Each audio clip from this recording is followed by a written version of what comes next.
lovely humans.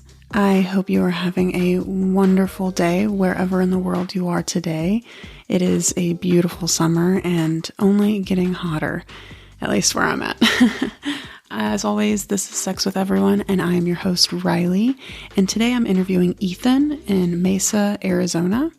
And he's a homeless man that I met at a Jimmy John's one day, and we just struck up a great conversation and became friends. And today we talk about quite a bit, but he was born and raised in Missouri and talks about coming out as bi at 17 years old in a tiny little town where he really couldn't be out to the whole town for safety purposes, of course. And he just talks about his various experiences in and out of marriages, what it's like being attracted to men, and at one point in time he thought that he was a trans woman. So I hope you stick around and join me for this lovely conversation. As always, I do have a Patreon if you are looking for more content because you love what I am doing so much that you want to get more often than every 2 weeks. I got you, fam. So you can go to patreon.com/sexwitheveryone, and it's a way of giving me a monetary high five and for you to get a whole bunch of really awesome extra pictures and stories and just kind of get to see a lot more behind the scenes of what I'm up to and more about the people that I'm interviewing. So, as always, I really appreciate your time, and I'm just glad that you're here with me today. So, please join me as I talk about sex with Ethan.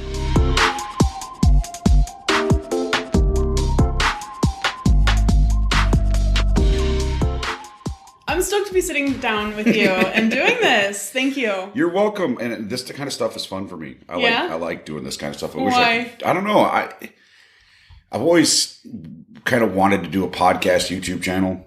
Like have your own? Yeah. Yeah. And so when people invite me to do theirs, I'm like stupid excited. Yeah, cool.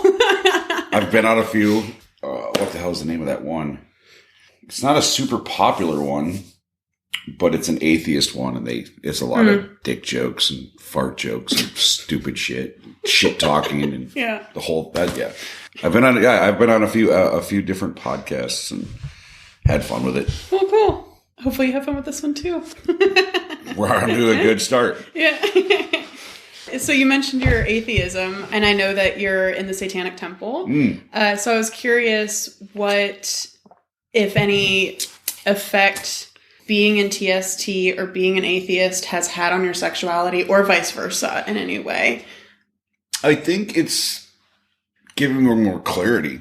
Oh, really? Yeah, being a part of the community, being a part of an open community gives you openness on your own to kind of, think about things or hear other people's perspective and apply those perspectives to yourself. And so I came out as bi when I was 17, and it's for me, it's pretty much a fluid thing. It all depends on my mood. Yeah. I could be in a mood where I'm attracted to just guys. Or I could really? I could be in a mood where I'm attracted to just girls. Oh, that's interesting. Or I'm always in the mood for transgender. I don't understand that. Yeah. Like every time I see a passing transgender, I'm like, oh, God, you're so goddamn hot. But no, it's really fluid for me. But to make it easy, I identify as pan. Yeah. To be honest, sex aside, like if you're looking for like a relationship, it has to be personality based for me. I can't date a shitty person. Yeah. Can't do it. I can't date a person of faith.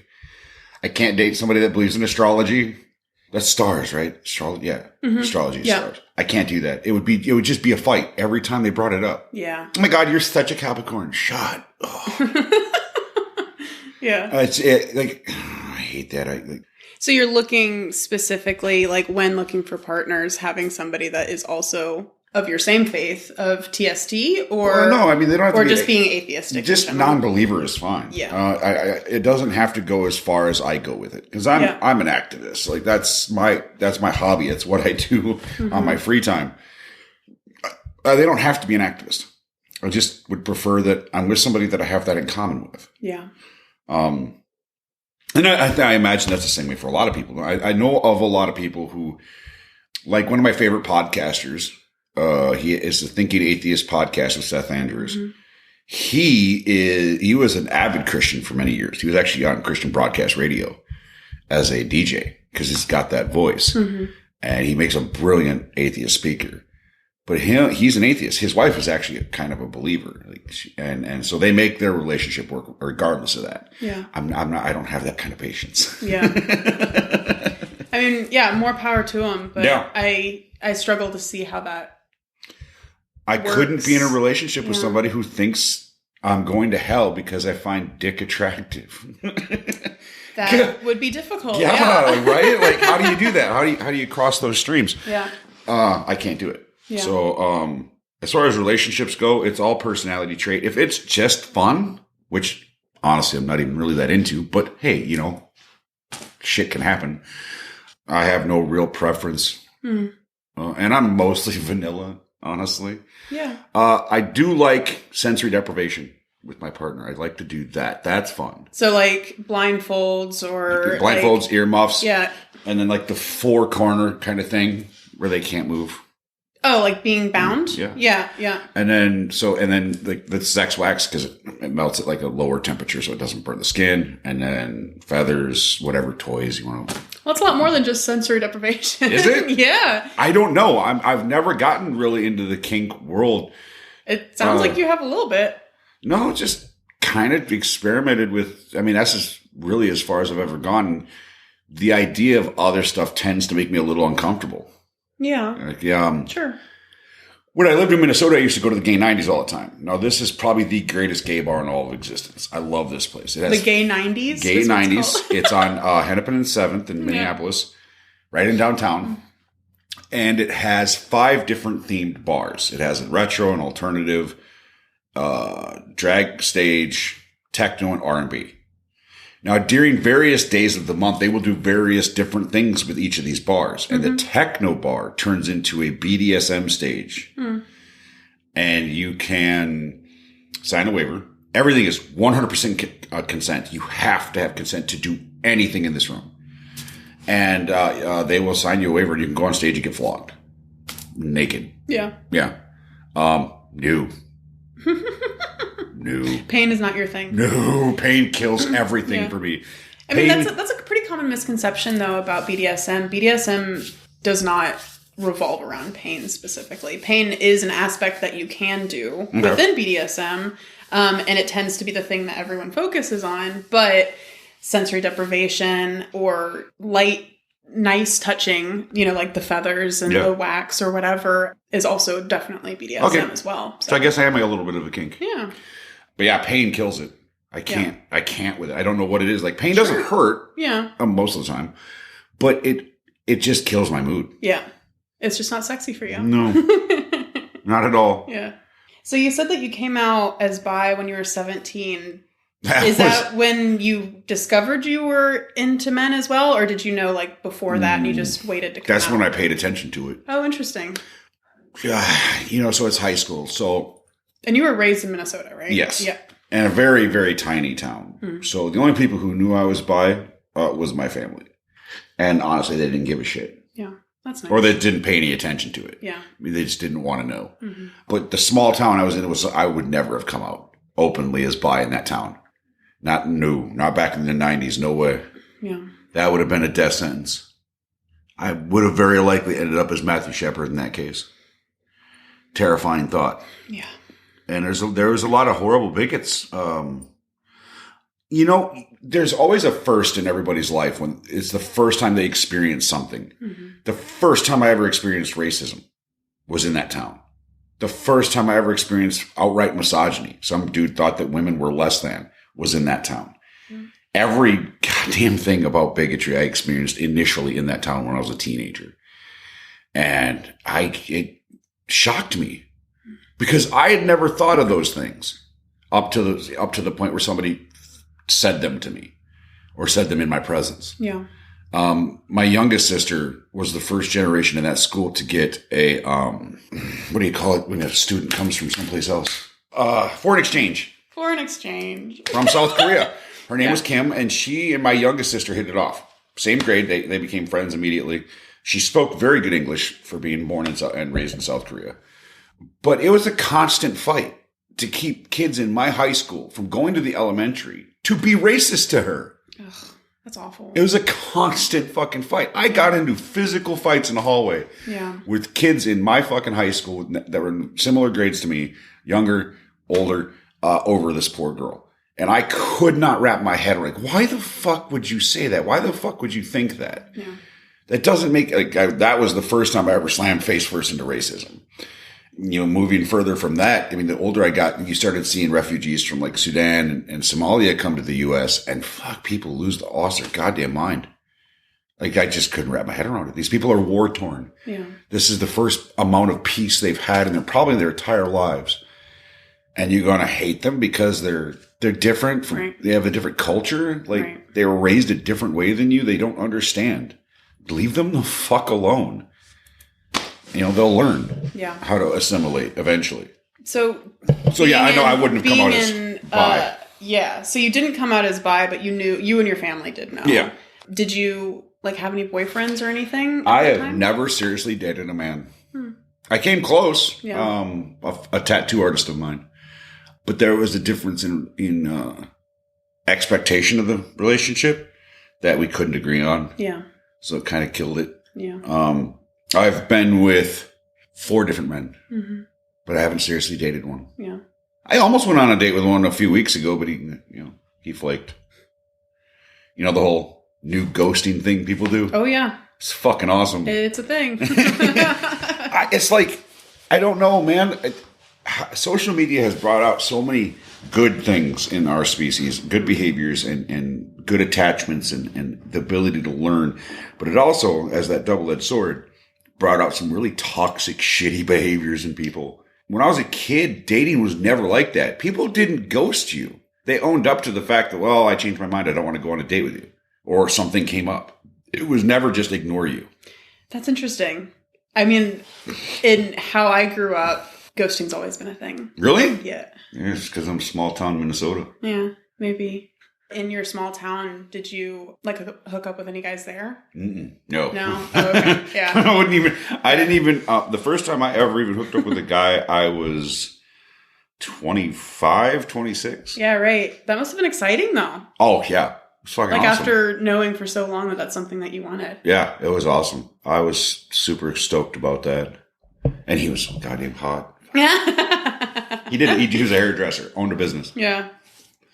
Oh, it's fucking amazing. But back then, I was kind of a terrible person. So I didn't date him. Plus, I didn't live where he lived anyway. I lived 5 hours north of him. So I couldn't have dated him even if I wanted to. Yeah, that makes things difficult. So you've told me that you've been married before. I would love to hear a little bit about that. There's more to it than what I've actually told you, but... there always is. It's so fucking stupid. My life is a litany of terrible fucking decisions that I had to deal with in retrospect. So, when you're younger, you always want to impress people. You want your parents to be proud of you. You want the community to, accept you. Of course. Yeah, I wish I would have learned at 7 never to fucking do that. My first marriage, I was 21. No. I don't remember how old I was. Peer pressure. I had dated this girl previously. We broke up. And for various reasons, I ended up staying back at my parents' place for a brief period of time until I could get back on my feet and get my own apartment. Somehow, and I believe it was MySpace, she became friends with my mother. My mother being the single most toxic person in the fucking world. Oh, God, they are so personality type persons, just fucking identical. They became best friends. And so for months, all I heard was, Mom, Ethan, you need to hook back up with this chick. She's so wonderful. So she ended up moving in. You guys weren't dating and she moved in? Yep. Okay. With my parents. Okay.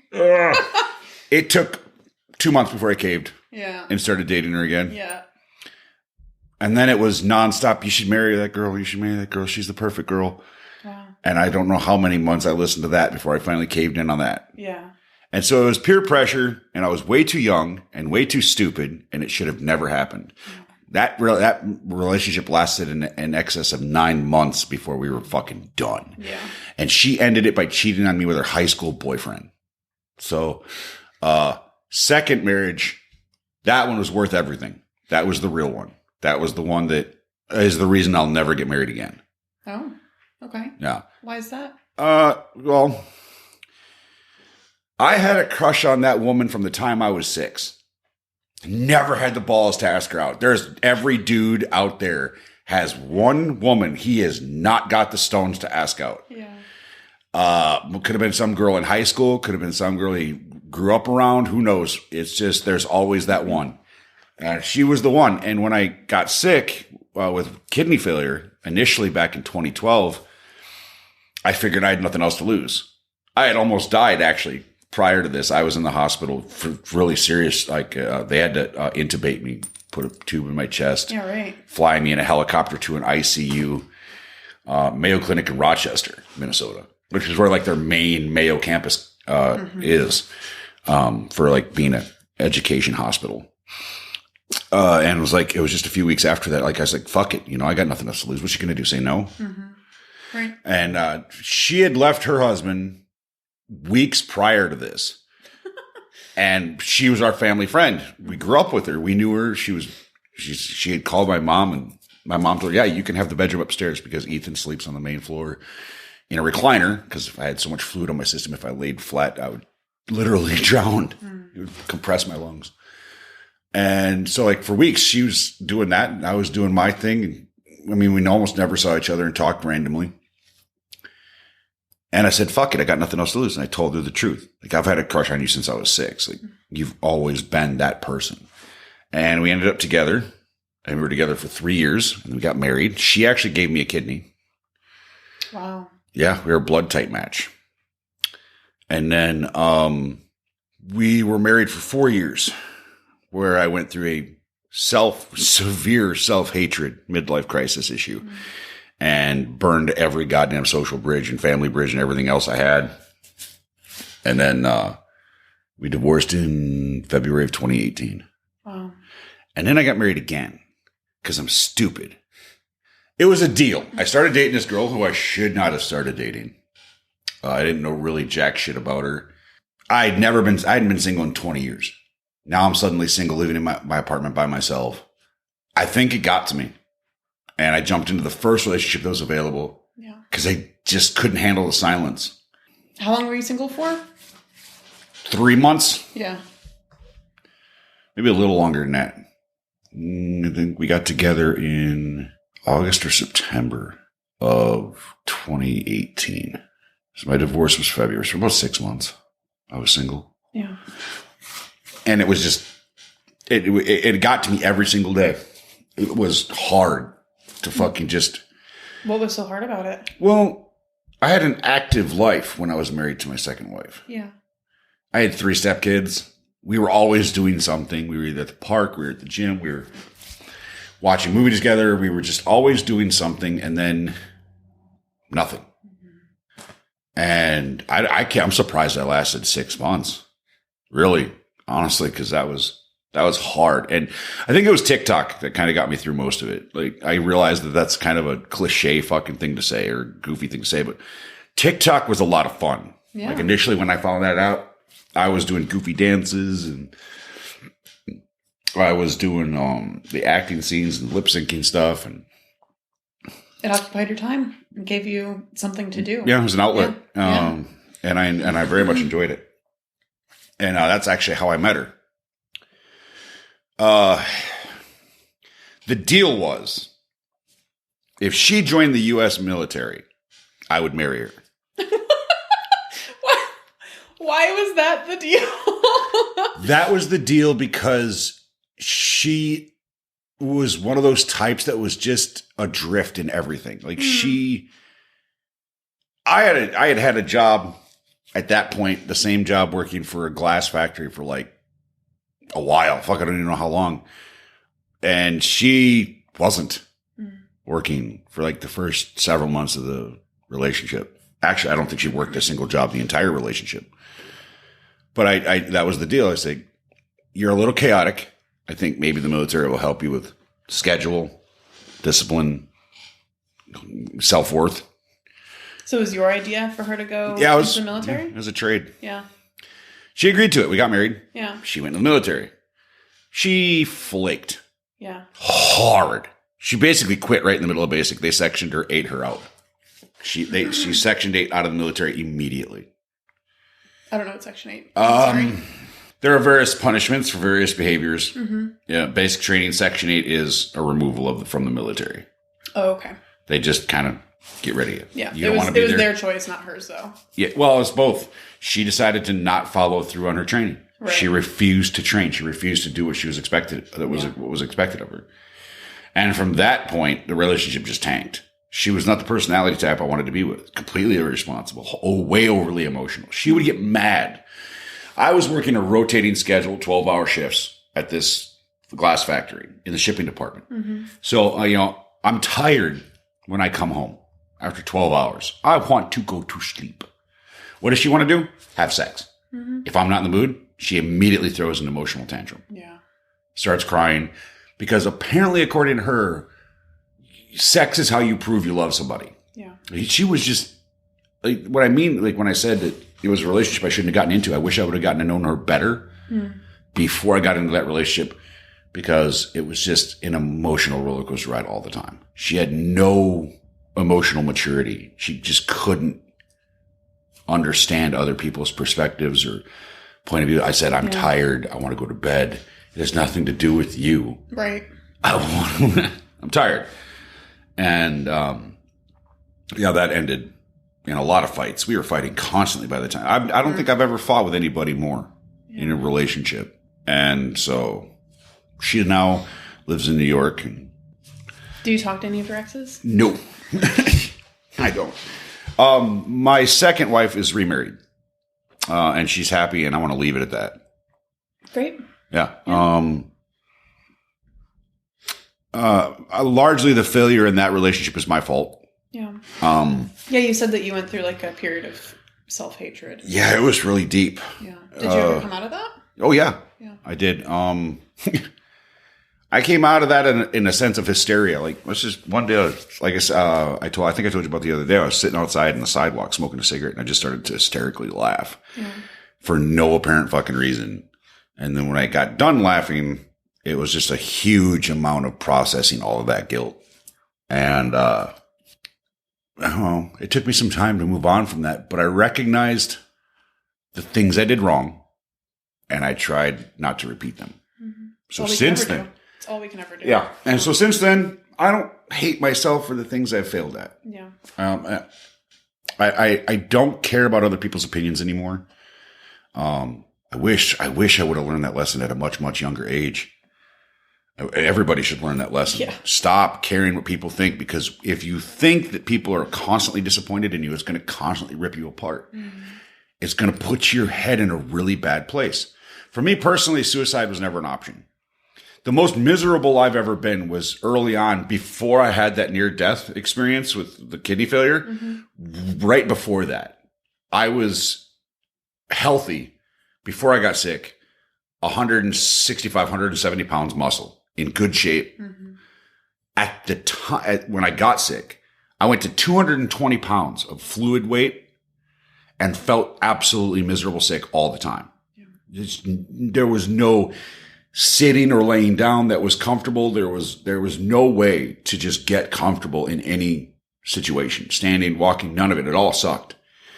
And headaches and cramping and just everything it was miserable. That was the only time in my life suicide ever occurred to me. And I still didn't do it because I'm not built for that. I can't do it. So what's the next step? If you can't kill yourself because you're depressed, what do? You self-destruct.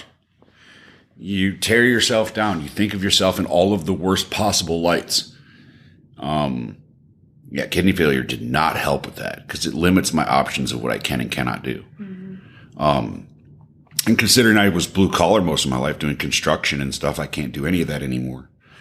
Being anemic, it feels worthless. So now I got to switch careers altogether, which is a terrifying concept. I have to put myself in a career where I have to be professional. I guess. And I'm not sure how that works.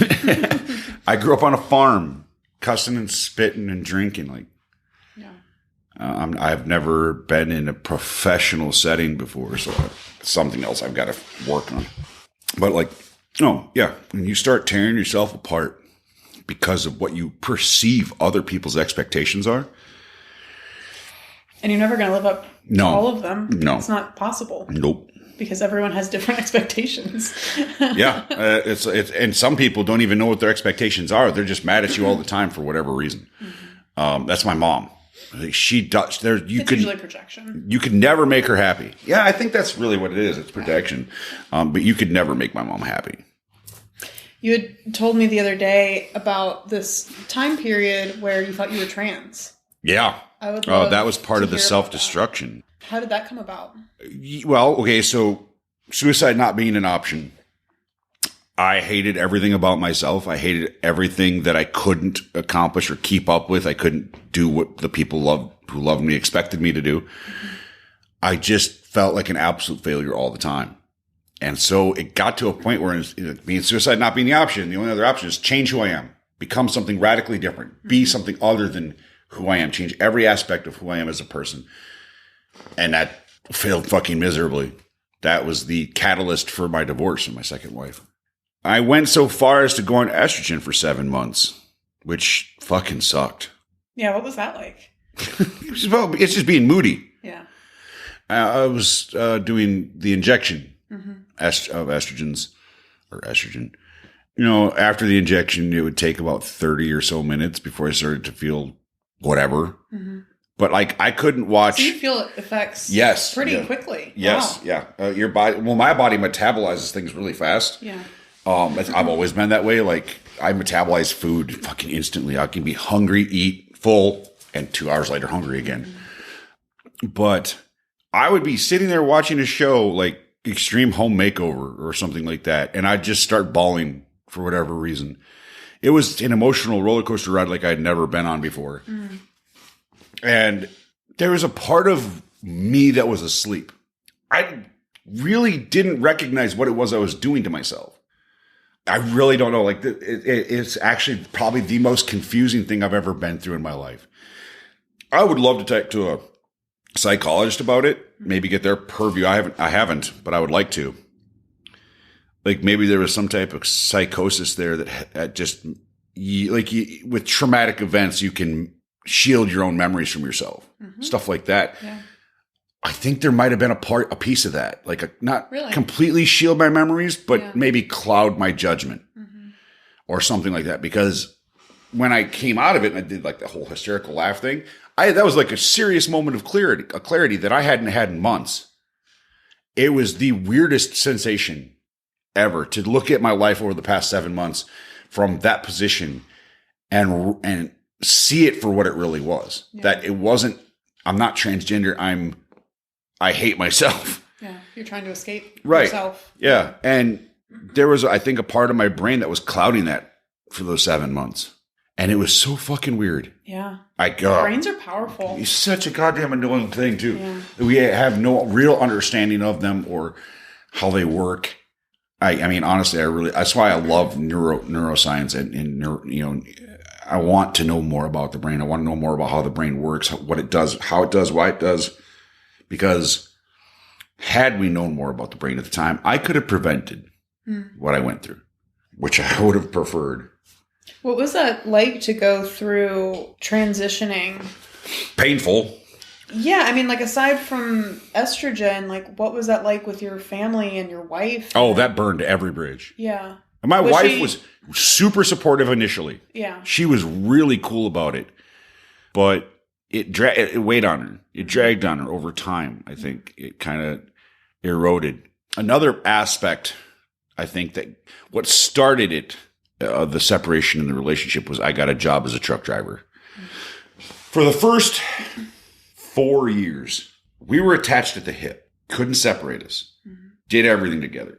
And we liked it that way. It was comfortable for us to be that way. I mean, not every couple's, most couples like their independence or, whatever, but we were constantly with each other. I got a job as a truck driver. My first job was over the road. And I was for the first year. So I was gone for 5 to 10 weeks at a time. No, 5 to 10 days at a time. Yeah. And that created this separation where it's just, I get home and I'd be exhausted. I didn't want to hang out and do stuff. Mm. We just kind of lost the ability to communicate. She felt like she was unwanted and I felt like she was ashamed of me for some reason. Mm. And that's kind of what led to me pitfalling into that whole thing of despair and self-loathing. We got to be careful with our own self-perceptions of other people's feelings. But, I mean, like I said, that's where it started. The transgender is where it ended. I came out of it November of 2017 is when I had my moment of clarity. And it was February where we signed the divorce papers the following year. So your moment of clarity, you then just, I'm not doing estrogen anymore. Yeah. I know I'm not trans. Yeah. I quit all of it. You just knew. Yep. Yeah. It was just this wild. It's crazy. Yeah. I like I said, I'd love to run that by a psychologist and see what they have to say about it. Yeah. Because I can't understand it. I realized it was self-loathing, but I didn't realize that something that like that would be so powerful as to shift your perspective in such a way. Yeah. I mean, I'm surprised that you weren't talking to a therapist during that time. I was. Oh, okay. Oh, you were. Okay. But it was an LGBTQ affirming therapist. Sure. Yeah, of course. Which I have no problems with. But you hadn't had your moment of clarity yet, so they were supporting you where you were at. Yeah. And the moment of like, there was, I think, a little bit of confusion with it because I've always, I've never been the manly man. Mm-hmm. I've never been the manly man. I've never been that guy. Like combination between the two. I could be a very feminine man and I could be a very masculine man. Either or, it depends on the situation. If I'm working on a car, whatever. Mm-hmm. If I'm breaking a horse, whatever.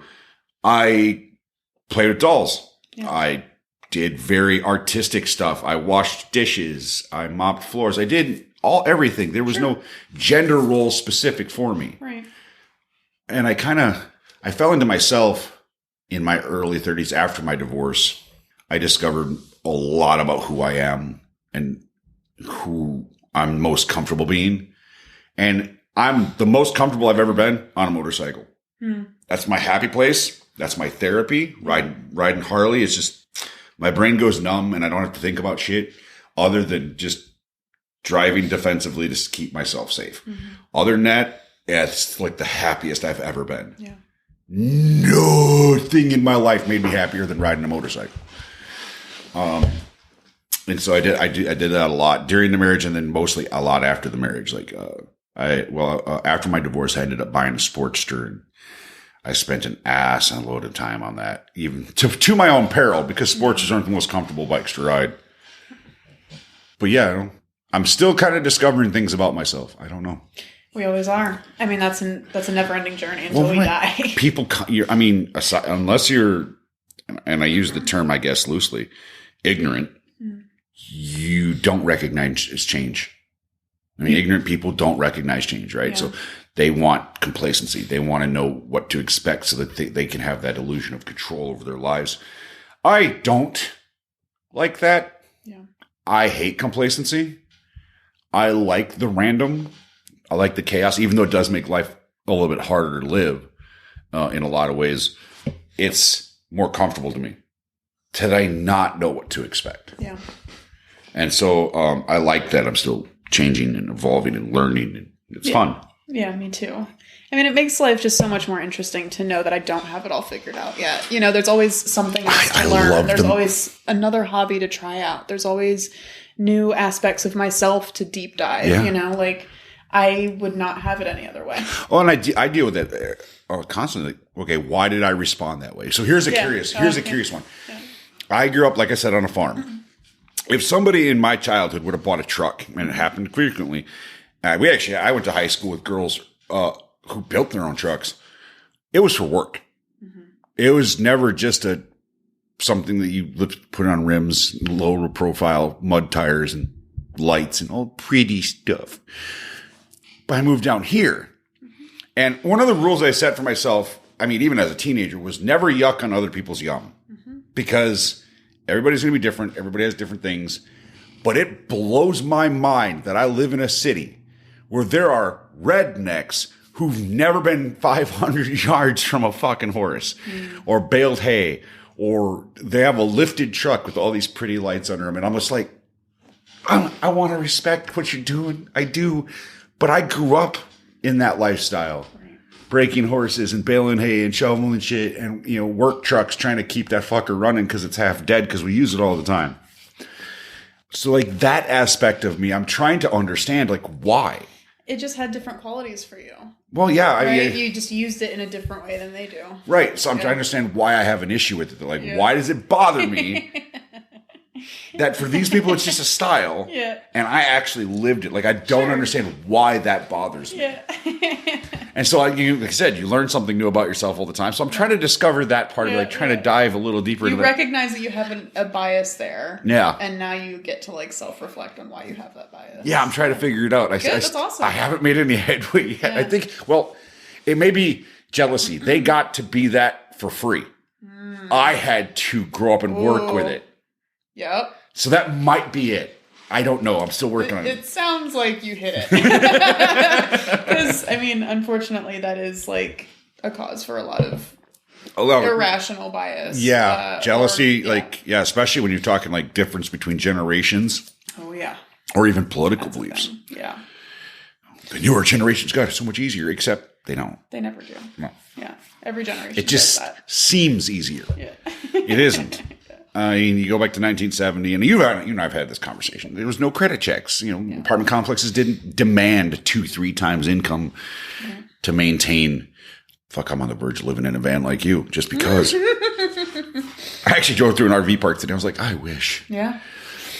You had mentioned, so I know that you love riding motorcycles. I would love for you to share your experience in being like in a motorcycle club. Oh, I'm going to leave club names out. Yeah, of course. Okay. Oh, please. Yeah.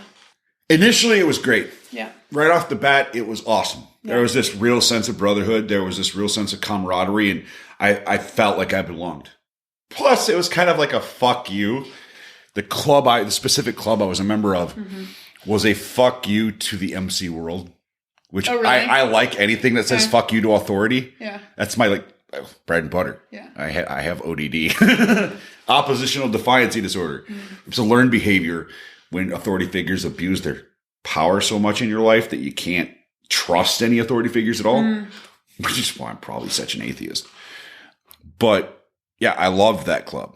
They booted me. They gave me the option to go out in good or bad because I came out on Facebook as LGBTQ.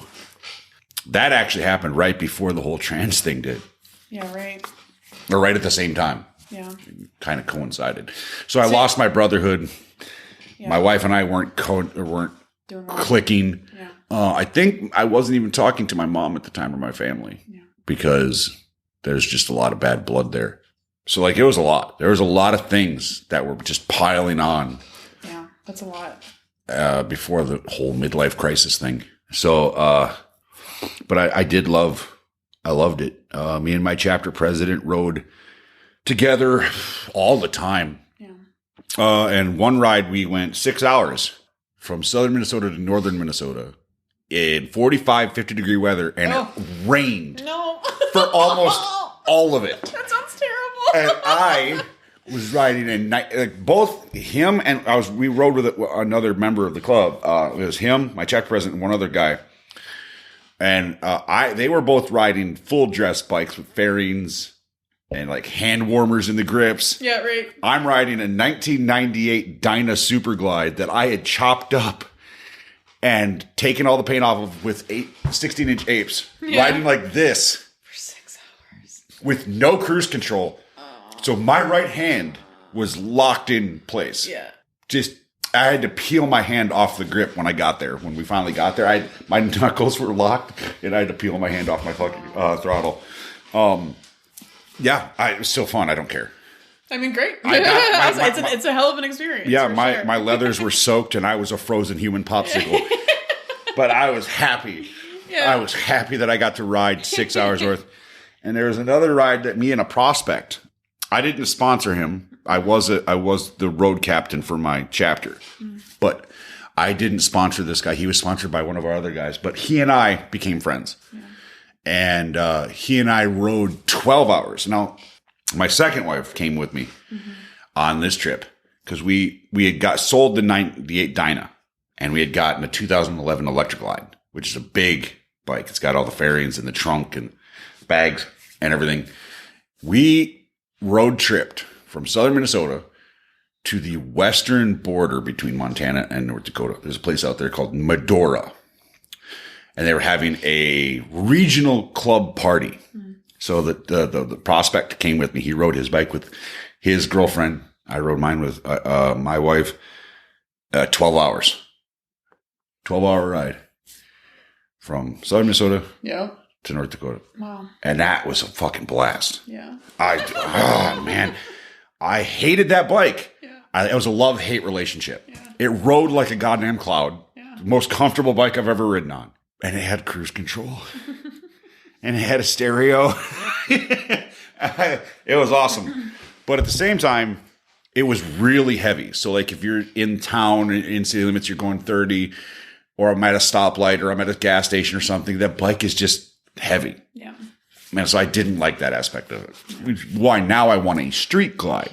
Basically the same concept, but lighter.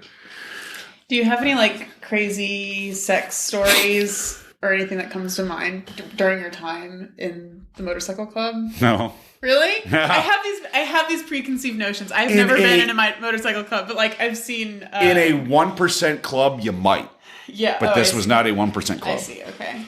Yeah, this wasn't the outlaw style club where everybody's piss drunk all the fucking time or high on whatever drugs or whatever they do is whatever they do. I don't care much, but not Sons of Anarchy. Yeah, it's not Sons of Anarchy. Fair enough. And I was never as hot as Jax, so. God, he is hot though. Oh, he is. Charlie Hunnam is he's a killer. Problem. There is a list of Hollywood male actors that I want a piece of. Tell me your list. Charlie Hunnam. Yeah. Bradley Cooper. Oh yeah. Oh, Ryan Reynolds, obviously. Yeah. There's more, but so many attractive people in this world. Yeah. I stumble across a few every day, but I'm like, no, he's not gay. Yeah. And honestly, I mean, I stumble across them at work. And so while I'm doing my job, I do not hit on my customers. I refuse to be that unprofessional, especially when it comes to women. Yeah. Because that's just terrifying. Yeah. Like I could put myself in their shoes and try to understand it from their perspective. I'm trapped in this car. What is this fucker going to do? Yeah. And so I had to admit to it. I didn't initially, when I had the thought, I didn't feel comfortable about it, but I had to accept I'm a guy, I'm male, whatever that means. I've had to accept the fact that throughout my life, I have treated all men as if they were a gun, that they're loaded at all times, even if I know for a fact they're not. Mm-hmm. So that all men are a potential threat. Mm-hmm. Because when you look at statistics, you see over 90% of violent crime, over 90% of sexual assaults are all men. And it's just, I don't like being associated with that, for starters, because that's not in my personality at all. I have no desire to hurt other people. Yeah. Unless they hurt me first. Or somebody I care about. Is part of your feeling towards men, seeing them as loaded guns, so to speak, is that due to because of those statistics and because men can be violent? Or is it because, as an aspect, because of your queerness? Personal lived experience? Yeah. I've been in fist fights. Yeah. I've had my face split open. I've had, I got hit in the face with a baseball bat when I was 19. Oh. I lived in Mankato, Minnesota, and I was downtown at a bar. It's not there anymore. There used to be a Buffalo Wild Wings there. Mm-hmm. Now it's something else. And I was watching Halloween Havoc pay-per-view, minding my business. I happened to be wearing nothing but blue clothing. I had a blue Champion polo shirt, blue Champion wind pants, because I didn't care. I'm not in a gang, never have been. But apparently, there was somebody at that bar that thought that me wearing blue meant I was in a gang. Okay. And he walked up and started talking shit about it. Yeah. And I told him to basically go fuck himself. Yeah. I didn't care what he had to say. I'm not in a gang. Leave me alone. He decided to split my face open with an aluminum softball bat in the parking lot. So I know what men are capable of. Yeah. all over the color of my clothes. I don't understand that, and I never will. Yeah. But it happened, and kind of like with dogs. I don't know what dog is going to be friendly and what dog isn't going to be friendly. I hope that all dogs are friendly, and I will approach all dogs as if they are friendly. But as soon as I try to take a chunk out of my arm, it is what it is. And queerness does play a part in that. I grew up in an age, 90s, where being gay was frowned upon. Like you were hated for that shit. Well, yeah, you didn't outwardly come out in the town that you grew up in. Yeah. No. I mean, there was always, oh my God, that's so gay kind of attitude or, talk. Gay always in the negative context, right. Connotation. So, yeah, I mean, I learned early that gay was a bad thing, according to society. I didn't agree with it. I thought men were hot. Yeah. Kind of whatever. Men haven't had a great track record. I've never gone out of my way to intentionally hurt other people for no reason. Yeah. It's not in my personality to do that. I tend to mind my own business and let people be. Yeah, great. If only everyone felt if they want to be a part of my life, that's great. But they don't have to necessarily bring anything to the table, but they do have to have a quality personality. While we're talking about sexy shit. Oh.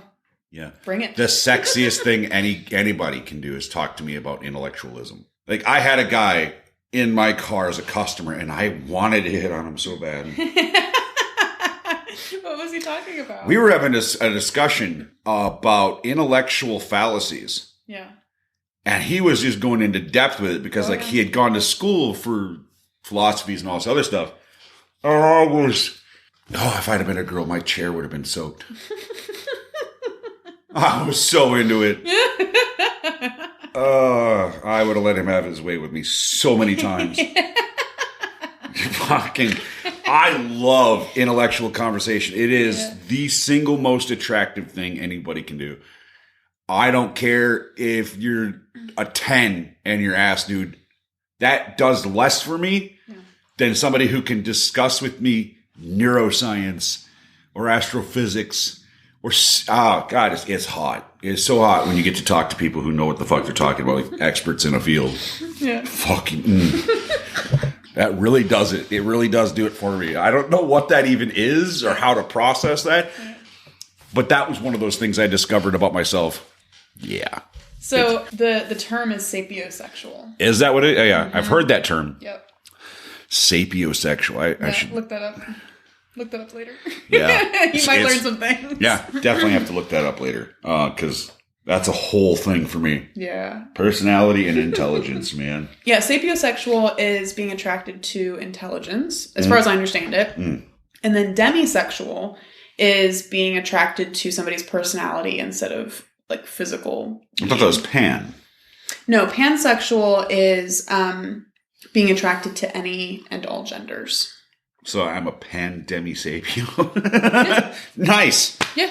I have multiple labels. Yay.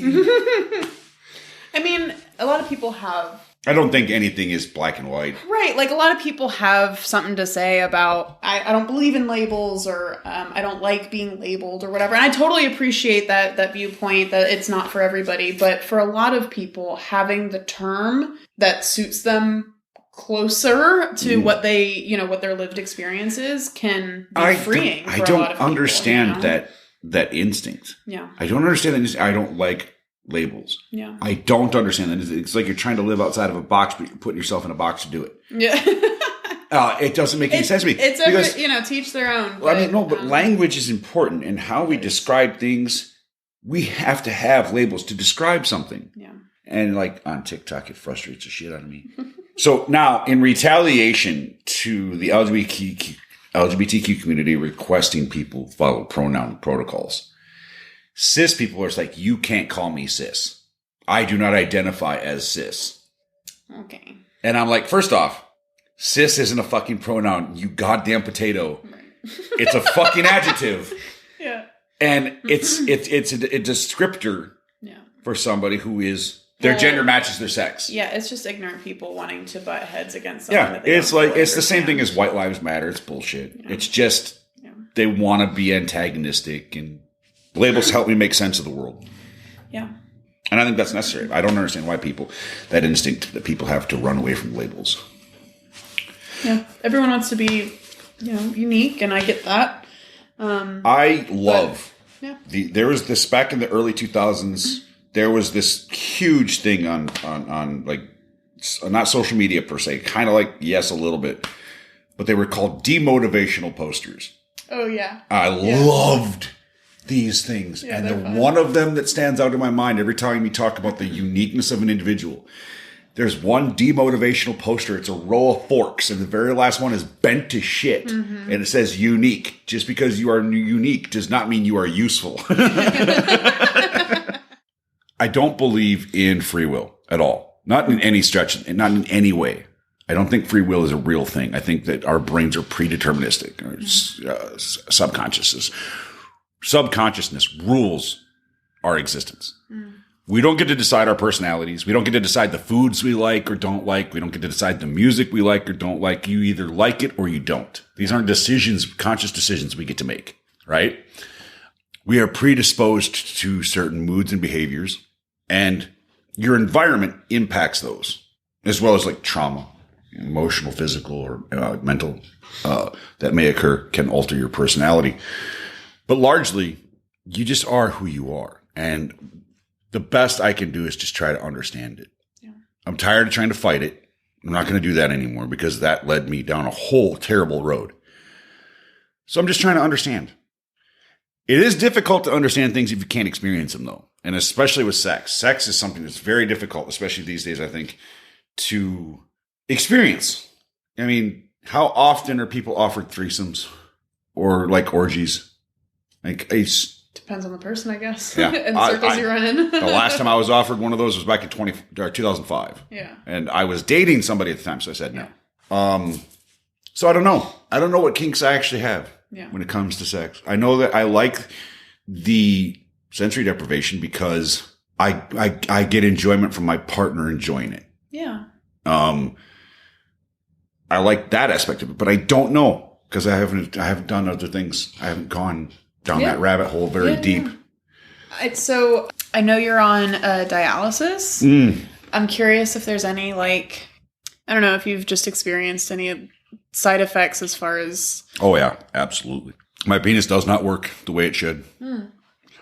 And it seems to be oversensitive. Like all the time or just right after you get dialysis or...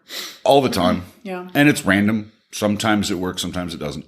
Masturbation is healthy and I partake in that once in a while to relieve stress, but it's a whole fucking thing.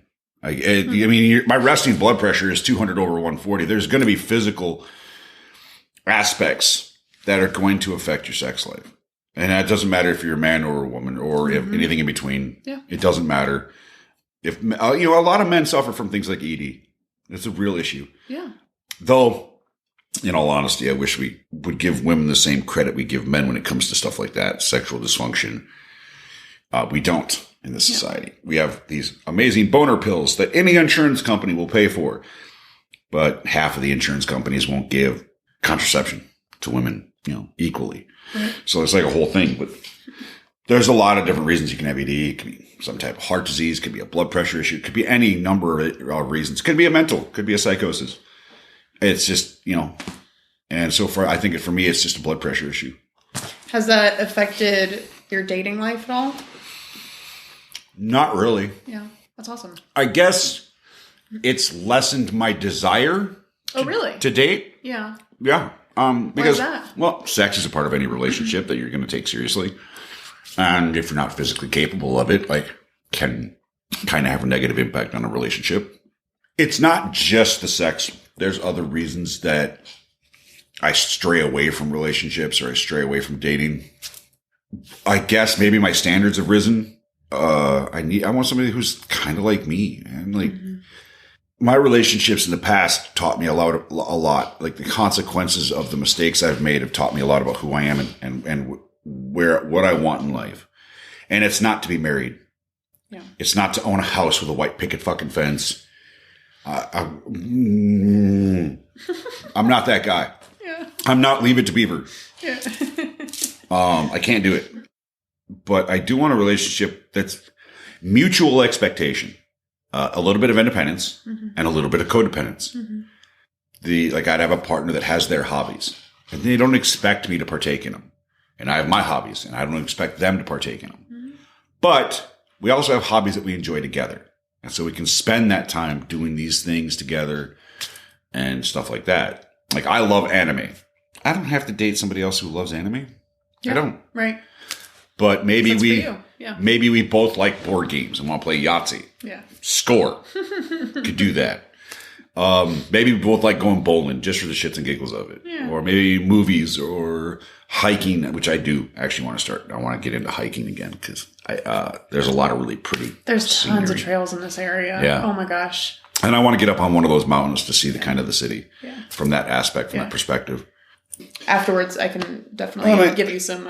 I mentioned to you earlier, I don't like going out by myself. Yeah. I hate going to the bar by myself. Why? It's uncomfortable. Why? To be alone. Yeah. At a bar. Yeah. It just sucks. But then that also makes you more available to meet new people. It's a double-edged sword. It is. It is a double-edged sword. For me, at least. Because I definitely understand that of like, this is awkward. I'm just drinking my drink, not talking to anybody. And I don't want to be on my phone because if I'm on my phone, then I'm signaling that I'm not available to talk to people. Right. So I'm like off my phone, just like looking around awkwardly. Yeah. Everything you just said exactly. But then I also am more available for meeting somebody new who happens to sit down nearby, and I introduce myself and we get off to a great conversation, and then next week we're having coffee and having a great time. I think one of my worries with that is that the person who's going to sit down and have a conversation is going to be a fucking idiot. Then you can just get up and leave. You have no obligation to them. True, but no obligation. There's no obligation, but I do have I don't know if I'd call it respect or just courtesy. Probably just courtesy towards other people. Like, you can be an idiot. That's something for you to rectify in yourself. Right. Yeah, you can be an idiot and I'll just be polite. Yeah. Yeah. You can be polite for a while. Patronizing. And then make some kind of excuse and leave. Yeah. There's that. Wander off. I can't meet people at a bar. I think just like anything else, it's a skill you develop if you choose to develop it. I think I maybe gave up on that. For whatever reason. Yeah, that's fair. Because I mean, honestly, I've never dated anybody I met at a bar. Yeah. But if you're also not going to bars to meet people, then go figure. True. Oh, no.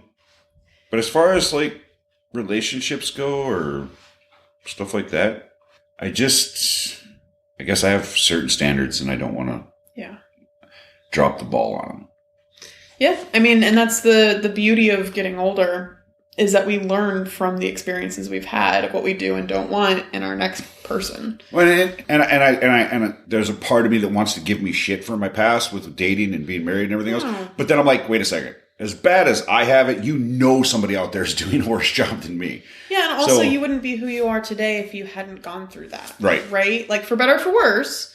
But, like, now you've learned from those experiences. Yeah, that's the big one, the learning part of it. And discovering more about myself or who I want to be was the huge part.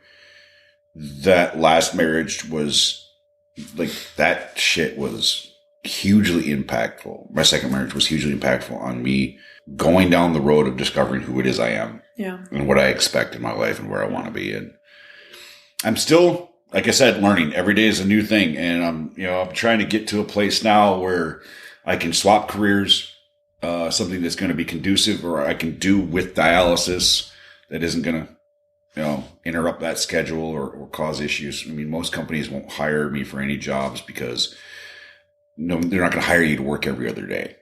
And on days I do dialysis, it takes effort. I have to force myself to go to work after I get some sleep. Right. It's not easy.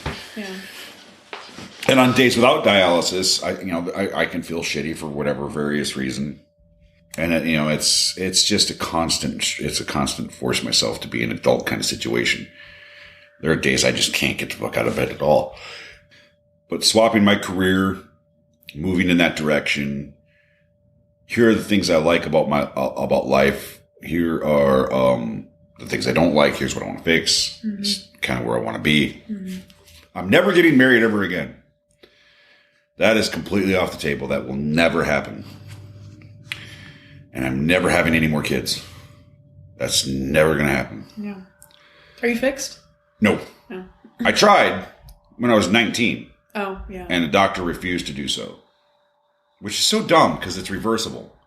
Yeah, for guys. Yeah. Yeah. I don't know why that doctor refused. It didn't make any sense to me. Like, I didn't want to have kids. Yeah. Like, I knew that when I was young, I never wanted kids. That's right. You said that you went in for that appointment and he refused, and then a year later you had your firstborn. Yeah. Both of my boys I had while I was very drunk. Yeah. They're good kids, but I've never really, early on in their life, I did play the role of dad, but I never got the opportunity to play it throughout the rest of their lives. I've mostly been a friend at a distance. Yeah. Which, a lot of people give me shit for, but I pay my child support. I do what I can to support them. They have, my oldest didn't really have much in the way of stepdads. My youngest does. He has a good stepdad. Not perfect, but he's a good guy. He taught my son how to shoot bows and guns and dirt bikes, and it's a lot of fun. His sister does it too. Like, I think she wanted to race dirt bikes, and she goes hunting with him every season. And yeah, he's done an okay job raising them. Yeah, that's cool. I don't agree with him politically, but as far as like what he does for the kids, fully support that. And that's what matters. Yeah. For sure. But that'll never happen. I as a joke, I tell people, if I ever knock up another woman, I'm just going to drive myself off a cliff. No. Joke. Yeah. Just joking. I will beg her for an abortion because I can't do it. I can't be a dad. I'm not built for it. There's so much that it is entailed in being a dad, and I can fucking barely take care of myself. Yeah. Being on dialysis and fucked up all the time. Not everyone's cut out to be a parent. Yeah, and I really wish more people would recognize that. Yeah. I think you should have to be able to have a license and education to be a parent, because it's such a crackheads should not be having kids. Why we allow that in our society is beyond me. Or people who are just beyond emotionally unstable. Yeah. Like we all know that one mother who is absolutely batshit, or that one father who is just a violent sack of terrible shit, drunk all the time. We know these people. They should not be having children. If I'm as a motorist on the road, and even in most states, you have to have a license to own a gun because it's a responsibility. Mm-hmm. The ultimate responsibility in this society is raising a child. And I'm sorry, but people should be educated and licensed to do that, because that's fucking terrifying that we don't educate and license people for that shit. Can you imagine that legislation trying to get passed? Oh, God. It's my freedom to fuck up my child's life. You'd hear, could you imagine the arguments conservatives would come up with for that? Lord. Not just conservatives. I reckon that would be everybody. Yeah, I think liberals would have their own fair share. I think liberals would be a pretty liberals thing to try and pass, but I think the left might actually mostly support it. There'd be some pushback, but I think by and large, what we want on the left is social responsibility. Al Franken took a goofy ass picture with a fucking, doing a stupid joke he shouldn't have been doing with a female correspondent. And we held him accountable, and he ended up retiring and giving up his position. That's what we do on the left. We try our damnedest to hold our people accountable. Mm-hmm. We want that emotional maturity. We want people to do things based on common sense. Which is why I'm on the left. I want that common sense.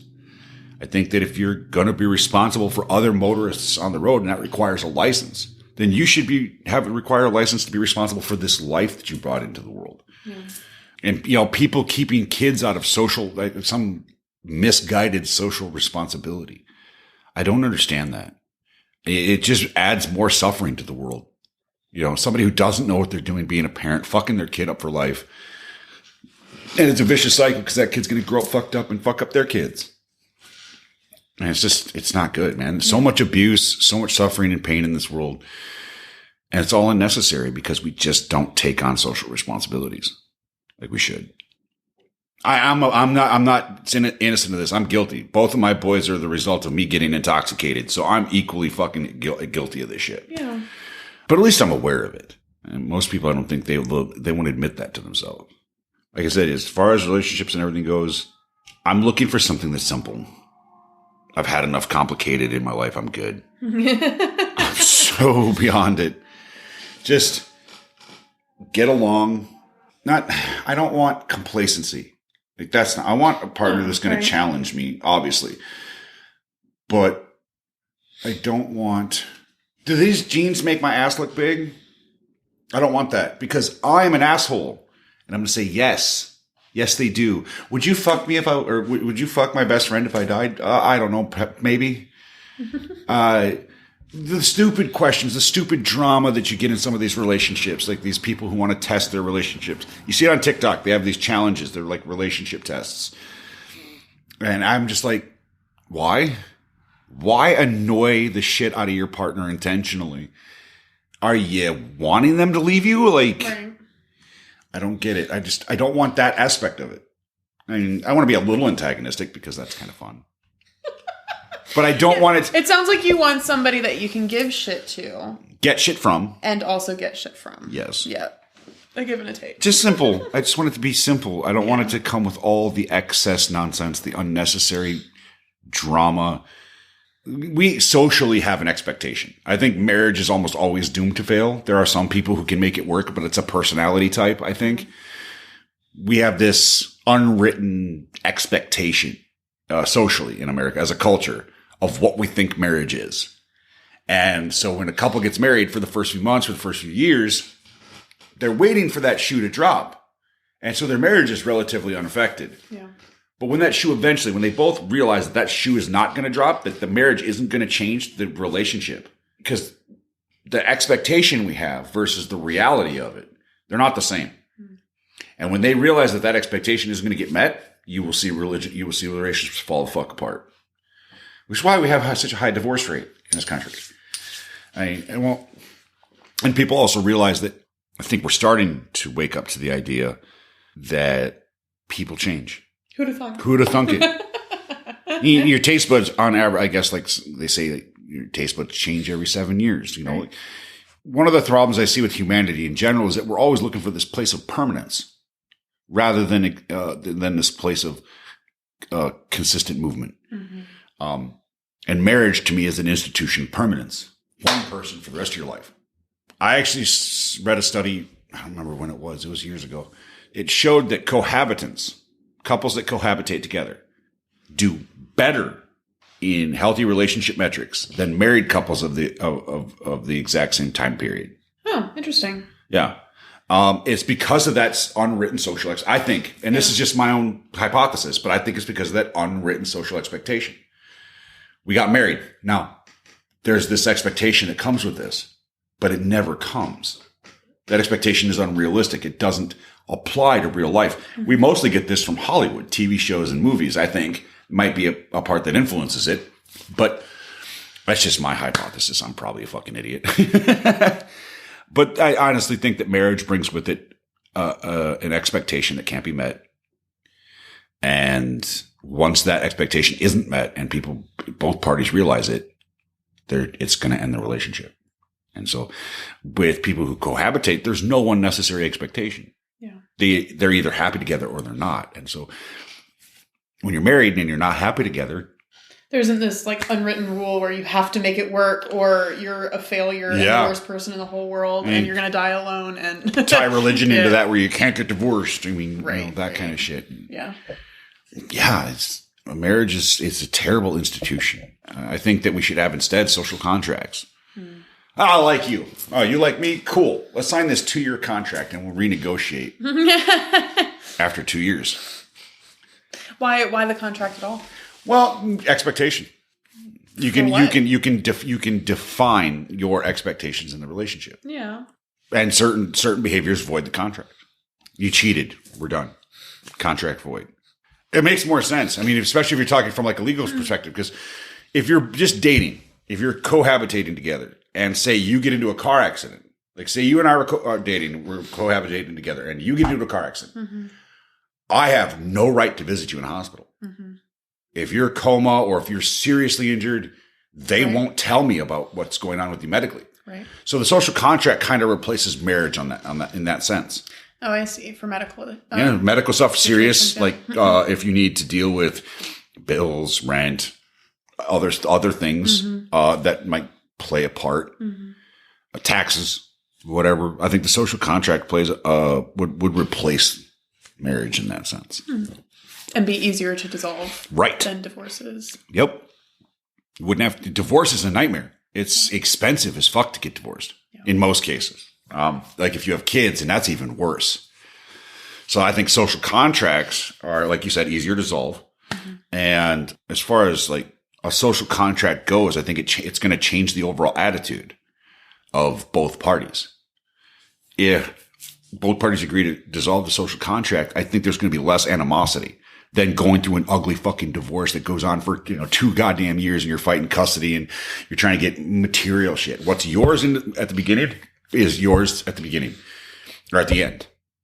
But whatever we gain together, we can split in whatever fashion. Not one person gets everything. Isn't that an annulment contract? Could be. I think an annulment kind of ties into that some degree. I don't know. Out of my divorces, I didn't have kids with any of my wives. Oh, okay. And we didn't fight over property at all. Yeah. I kept what was mine. She kept what was hers. Yeah. But yeah. I do like the social contract idea. I think that's better than marriage. Yeah. Less toxic. Well, thank you for doing this. You were very, very, very I really welcome. enjoyed everything. My tragic story of chaos. I mean, I don't know. Again, like you said, it's a story. I don't know how. I mean, it led to me being who I am, and I don't hate that. It sucks that you've had like some shitty experiences. Of course, I think that's part of the human experience in general. And it sounds like you're doing your best to like learn the lessons from those and move on and not repeat bad behavior or not get yourself in similar situations with similar people that you don't get along with or, what have you. And that's all we can ever do. That's it's just the learn goal. from the thing that we did I don't went through. I don't want to do that again. Yeah. I stuck my hand in the fire. I got burned. We're not going to do that again. Right. I'm going to do this instead and see if this works. Yeah. And it sounds like you have a really good understanding of what you're looking for next in a partner and what you do and don't want and how that will benefit you in your life. And hopefully you can benefit theirs, Yeah. And, my thing is just share life. Yeah. More important than anything else is have somebody to snuggle up to and watch TV with. Like that, honestly, is the most appealing aspect of any relationship I'm into next. Yeah. Is just be able to like, oh, we're in the couch and just kind of lean over. Yeah, let's just share space. Yeah, share space and watch TV. Because that to me, or have something to look forward to. I get off at Alice's. Oh, I have a partner at home I get to go see now. I don't feel so miserable because there's this small amount of support that I'm getting. Yeah. Just the simplest things. The simplest, easiest things that just come naturally with any given relationship. That's what I'm looking for. Yeah. Well, I hope you find it. Yeah.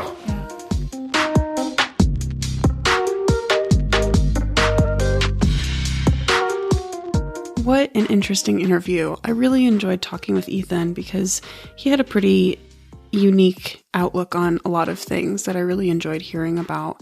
I thought it was really interesting to hear how his atheism really played a part in his outlook on life and just how that helped determine the people he did and did not want to have a relationship with.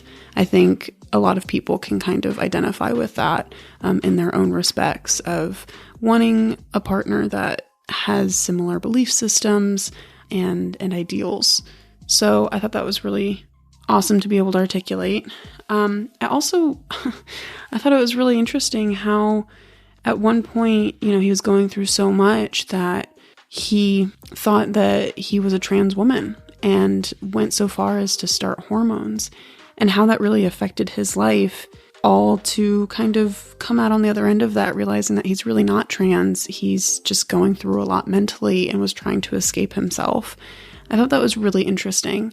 And I don't want anybody to take away from this story that that's what all trans experiences are, because as you can tell from plenty of other interviews on this podcast, that is obviously not the case whatsoever. This is actually the first time I've ever heard a story quite like this before, but I still think it's important to talk about because that is obviously some people's experiences, but I do not want anybody anywhere to ever conflate that this is by any means a regular trans experience or a regular occurrence of any kind. Now, especially with politically where we're at these days, trans lives matter, and we need to protect them, and we need to protect trans healthcare, and we need to stand up for and vocalize how important those things are for people, because they're people too, and all people deserve the dignity